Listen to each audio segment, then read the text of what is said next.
Recently, there was an awful story involving an elderly Asian woman who was attacked in Midtown Manhattan.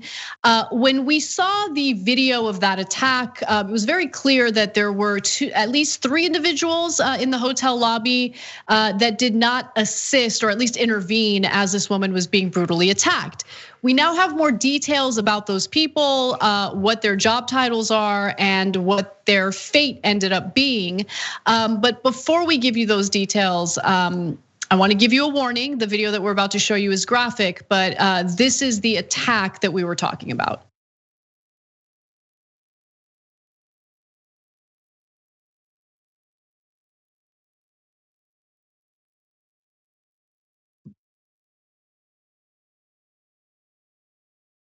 All right, so you can, I can't even look at it. It's really difficult to watch. You guys get the point, but you see people in the lobby kind of just standing by and they seem pretty like frozen by fear. And when I first saw that video I thought that maybe it was security guards, right? Because oftentimes you will have security in hotel lobbies. And I don't know why, but my mind automatically went to, oh, this is a security guard. He's just standing there. Why isn't he doing anything? People need to look into like why that happened, because that's an issue. Well, they were not security guards. Far from it. One of them was a doorman.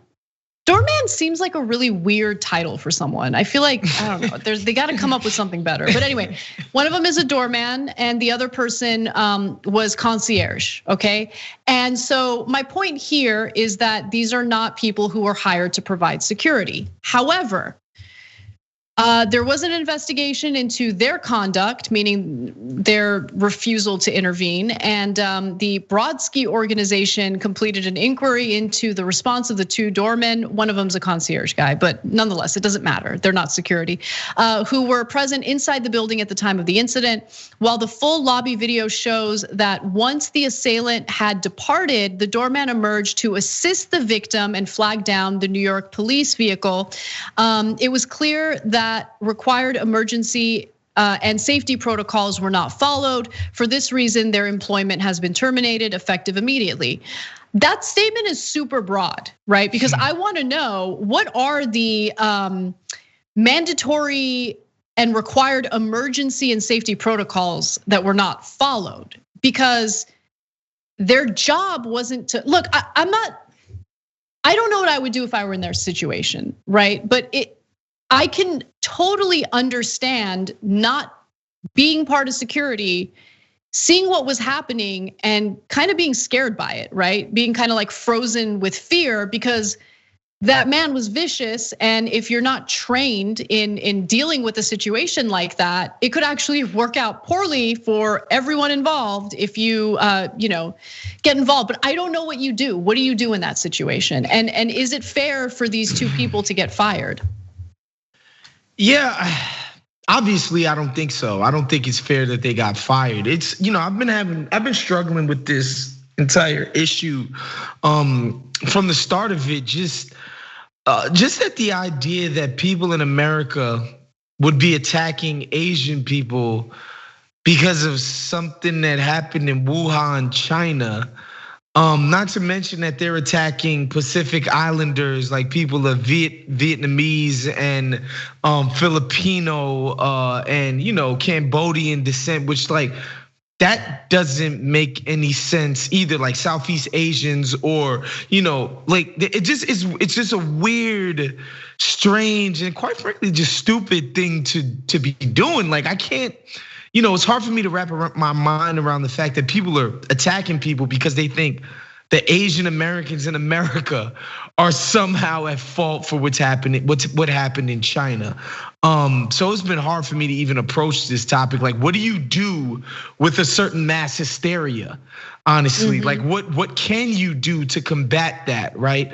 That being said, this story sort of hits close to home for me because, as a New Yorker, there's just always crazy happening.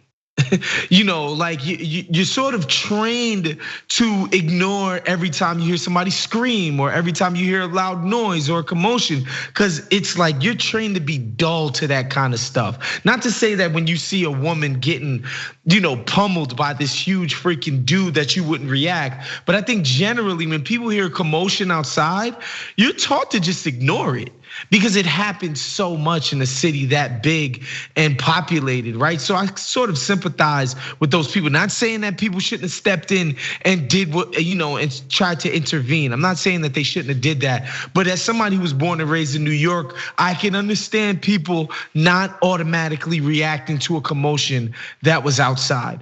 Again, that being said, the idea that some doormen or concierge at a fancy midtown building, that it's in their job security to intervene in fights. That just sounds ridiculous on its head. You can call them cowards.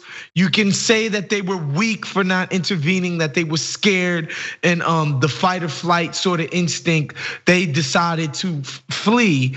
You can say all of those things about them, but it is not in their job description to step into violent situations outside. That's not to say they shouldn't have done that in their capacity as private citizens, but as employees, that's just utterly ridiculous. And those buildings, if they want armed security, they should hire them at a fancy building in Midtown. Believe me, they can afford it.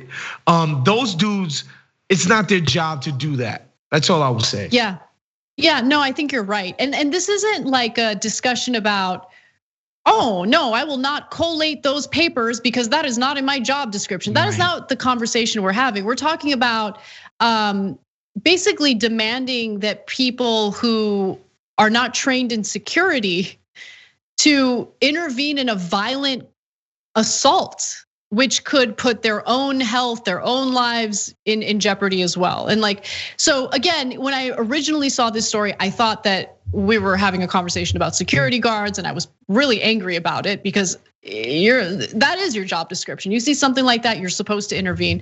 In this case, I mean, so let's say that I'm the door woman in that building, right? And that assault happens. Do I get fired too if I didn't physically get involved in trying to stop it? It's a really difficult, it's a difficult situation, and I don't think it's as easy as people have been making this out to be. And then the other thing, okay, let's actually focus on the issue here, right? Because this is a guy who was released from prison. He served many years in prison after he murdered his own mother. Okay, so clearly he has a history of violence, and he was staying at a homeless shelter nearby. That's the other thing. So we're seeing this I know we're experiencing this in Los Angeles, where these wannabe progressive corporate Democrats who govern in this state are like, oh no, we're super woke, and we're going to release people from prison because that's the woke thing to do, but we're not going to offer any real help. So think about it. You've been incarcerated, and the state is like, oh, COVID is serious. We want to be good guys, so we're just going to release you. No resources. Okay, maybe we'll put you up in a hotel room or whatever, but no mental health services, no job, no resources, no nothing. And then people are like shocked when there's crime. Yeah, that's what happens. There's crime. And it's not because these are necessarily, in this case, we're talking about a bad person who has a history of violence. So put that aside. But I'm just talking about non-violent people who are released. Okay, but what are you gonna do to help them when they're released? Where are they gonna go? How are they gonna eat? If they have mental health issues, are you gonna provide mental health resources? But no, the answer is just no, we wanna get the credit for releasing people, but then we're not gonna provide any support. And then we're gonna pretend like we're shocked when there's an uptick in violence, when people commit crimes of desperation. Let's just have a real conversation about it, because people don't want to, right? Progressives are afraid to say this because they're gonna be painted as not progressive, but I'm sorry, it's not the humane thing to do to release people and then just say all right, you're on your own, homie, do whatever you wanna do. No, that's not the humane option. It's also not the humane option to let people live and die in homeless encampments on the streets. It's not the humane option, I'm sorry. But yeah, it'd be all nice these if we conversations are frustrating. It'd be nice if we took a more holistic approach to all of these things, but it's not politically expedient to be holistic, right? It's basically how do I win my points? How do I get the people within my given sort of constituency? How do I get them excited about something? And then I can move on to the next thing, right? It's not really about really ever, quote unquote, getting it right. It's just about scoring political points. And obviously I'm somebody who doesn't believe that people should rot in prison in perpetuity for crimes that they committed, right? Even violent ones. But I do think we need to have a system in order for somebody like this homie who is so clearly mentally disabled. And just like he has mental issues. Like this guy needs to be rehabilitated. He needs, he needs to be cared for. But again, it's not in your political interest for the powers that be, and certainly not the corporate and money power. They don't give a damn about any of this. Like I could hire private security, fam. Like they don't give a damn about any of that stuff. So again, it's just politically expedient to just do the easy thing and keep it pushing. Yeah, no, you're absolutely right. And just to be 100% clear, I also don't want people to just rot in prison. I think that releasing people, especially nonviolent individuals, makes sense. It's just like it's all optics. Like everything that drives politicians, even Democrats, yes, in the state of California, is what can I do to look good at the moment, but not actually solve the problem. And that's what we're experiencing right now. Operation Turnkey is like Gavin Newsom's like little pet project. And some of these, hotels that offer rooms to homeless people or to people who are previously incarcerated, offer the bare minimum in mental health services. My best friend's a social worker and therapist.